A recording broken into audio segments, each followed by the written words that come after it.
الحمدللہ وکفا وسلام علی عبادہ الذین اصطفی اما بعد۔ السلام علیکم ورحمۃ اللہ وبرکاتہ۔ امید ہے کہ آپ سب لوگ خیریت سے ہوں گے۔ آج میں آپ کو جھوٹ کے متعلق چند باتیں بتاؤں گی کہ جھوٹ کہتے کسے ہیں۔ زبان کے ذریعے جو سب سے زیادہ انسان گناہ کا ارتکاب کرتا ہے وہ ایک جھوٹ ہے، جس میں اللہ رب العزت نے قرآن مجید میں بھی ارشاد فرمایا ہے فَنَجْعَلْ لَعْنَتَ اللَّهِ عَلَى الْكَاذِبِينَ، بس لعنت ہے ان لوگوں پر اللہ کی جو لوگ جھوٹ بولتے ہیں۔ اور حدیث نبوی میں بھی بیان کیا گیا ہے کہ جب بندہ جھوٹ بولتا ہے تو اس کے جھوٹ کی بدبو کی وجہ سے فرشتہ اس سے ایک میل دور چلا جاتا ہے۔ اللہم حافظنا، کس وجہ سے؟ انسان کے جھوٹ بولنے کی وجہ سے، کہ فرشتہ اس سے ایک میل دور چلا جاتا ہے۔ تو ہمیں زیادہ سے زیادہ کیا کرنا ہے؟ جھوٹ سے بچنا ہے۔ حضور اکرم صلی اللہ علیہ وسلم نے سچائی کو اختیار کر کے اور جھوٹ سے بچنے کی تاکید فرمائی ہے۔ لہٰذا حدیث میں آتا ہے کہ حضرت عبداللہ بن مسعود رضی اللہ تعالیٰ عنہ سے روایت ہے، نبی کریم صلی اللہ علیہ وسلم نے ارشاد فرمایا کہ سچ کو اختیار کرو، کیونکہ سچ بولنا انسان کو نیکی کی طرف لے جاتا ہے، اور نیکی انسان کو جنت تک پہنچا دیتی ہے، اور انسان برابر سچ بولتا رہتا ہے اور سچ کا متلاشی رہتا ہے، یہاں تک کہ اللہ رب العزت کے ہاں اس کا مقام صدیقین میں لکھ دیا جاتا ہے، جو انسان سچ بولتا ہے۔ تو ہمیں کیا کرنا ہے؟ سچ کو اختیار کرنا ہے اور جھوٹ سے اجتناب کرنی ہے۔ اور آگے کیا کہا گیا؟ جھوٹ سے بچو، کیونکہ جھوٹ فسق اور فجور کی طرف لے جاتا ہے، اور فسق اور فجور جو ہے وہ انسان کو جہنم تک پہنچا دیتی ہے، اور آدمی برابر جھوٹ بولتا رہتا ہے اور جھوٹ کو تلاش کرتا رہتا ہے، اور پھر کیا ہوتا ہے کہ اللہ رب العزت کے ہاں اس شخص کا مقام، جو شخص جھوٹ بولتا ہے تو اس کا مقام جھوٹوں میں لکھ دیا جاتا ہے۔ ایک مرتبہ کا واقعہ بیان کیا جاتا ہے کہ ایک مرتبہ اللہ کے نبی صلی اللہ علیہ وسلم نے خواب میں دیکھا کہ اللہ کے نبی صلی اللہ علیہ وسلم کو دو فرشتے آسمان کی طرف لے جا رہے ہیں۔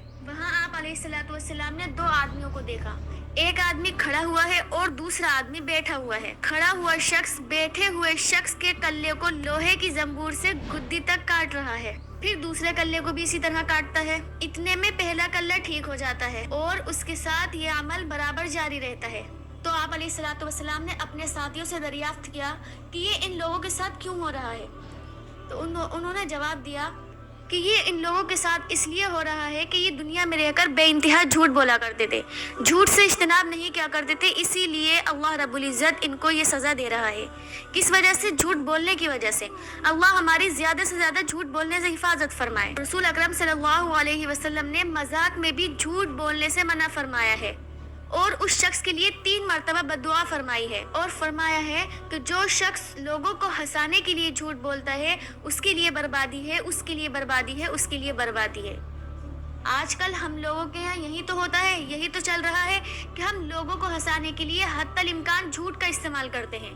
اگر کوئی انسان موڈ آف کرے ہوئے بیٹھا ہے، اس کا موڈ خراب ہے، تو اگر کوئی شخص آ جاتا ہے تو اس کا موڈ صحیح کرنے کے لیے، اسے خوش کرنے کے لیے انسان جھوٹ کا استعمال لیتا ہے، جھوٹ بولتا ہے اسے خوش کرنے کے لیے، جبکہ اللہ کے نبی علیہ الصلوۃ والسلام نے 3 مرتبہ اس شخص کے لیے بددعا فرمائی ہے جو لوگوں کو ہنسانے کے لیے جھوٹ بولتا ہے، اور مذاق میں بھی ہمیں جھوٹ نہیں بولنا چاہیے۔ رسول اکرم صلی اللہ علیہ وسلم نے جھوٹ بولنے کو خیانت قرار دیا ہے۔ ایک حدیث میں ہے، یہ بڑی خیانت ہے کہ تو اپنے بھائی سے گفتگو کرے جس میں وہ تجھے سچا سمجھتا ہو، حالانکہ تو اس شخص سے جھوٹ بول رہا ہے۔ تو اس بات سے بھی ہمیں کیا بات واضح ہو رہی ہے کہ ہمیں مذاق میں بھی اور کسی کو ہنسانے کے لیے بھی جھوٹ نہیں بولنا چاہیے، جھوٹ کا استعمال نہیں لینا چاہیے۔ لہٰذا جھوٹ بولنے کا منافق کی خاص خصلتوں میں بھی ذکر کیا گیا ہے۔ چنانچہ ایک حدیث میں ارشاد فرمایا گیا ہے کہ منافق کی 3 علامتیں ہوتی ہیں، منافق کے اندر 3 خصلتیں ہوتی ہیں۔ نمبر 1، منافق کی علامت کیا ہے کہ جب وہ بولتا ہے تو جھوٹ بولتا ہے۔ نمبر 2، جب وہ وعدہ کرتا ہے تو وعدہ خلافی کرتا ہے۔ نمبر 3، جب اس کے پاس امانت رکھی جاتی ہے تو وہ اس امانت میں خیانت کرتا ہے۔